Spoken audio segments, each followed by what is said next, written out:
Buhat dito, halo doon, pukpok dito, akyat doon. Sanay na sanay ang 65 anyos na si Lola Merly sa trabahong pangbrusko.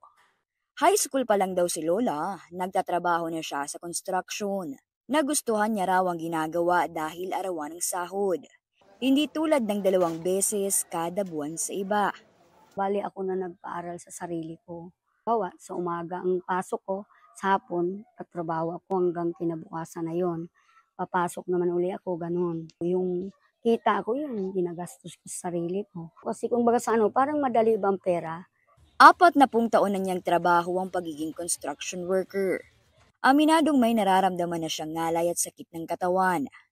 Ang kanyang mga anak pinatitigil na raw siya sa trabaho, pero siya raw tong pasaway at ayaw paawat. Yung kinikita ng mga anak ko, kulang pa sa kanila. Kaya naisip ko, malakas pa naman ako, ba't kailangan kong umasa sa kanila? Kaya ang gusto ko, sabi ko sa kanila, hanggat malakas pa ako, kaya kong maghanap buhay para sa sarili ko. Hindi niyo ako kailangan intindihin. Hanggang ngayon, tumatanggap pa rin si Lola Merly ng mga trabaho. At kahit di na kasing lakas ng dati, masaya pa rin daw siya sa kanyang ginagawa at kinikita. Eto na ako nasagasaan, ito na ako nahulog sa gawa. Oo. Natatakot din ako, pero wala naman ako magagawa kasi kumbaga sa yan ang trabaho na gusto ko.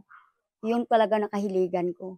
Na hanggang siguro ako mawala sa mundo hanggat kaya ko, yun pa rin ang gagawin ko.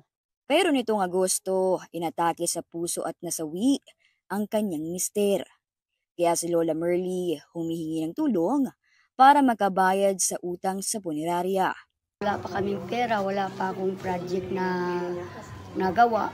Kaya nanawagan ako na dahil wala kaming pambayad talaga. Maraming salamat po sa inyong lahat. Hindi alintana ni Lola Merly ang peligro na kaakibat ng kanyang trabaho. Para sa kanya ang buhay na kinagisnan ay hindi madaling bitawan. Mobile Journey Pascual po. Atid ang muka ng balita.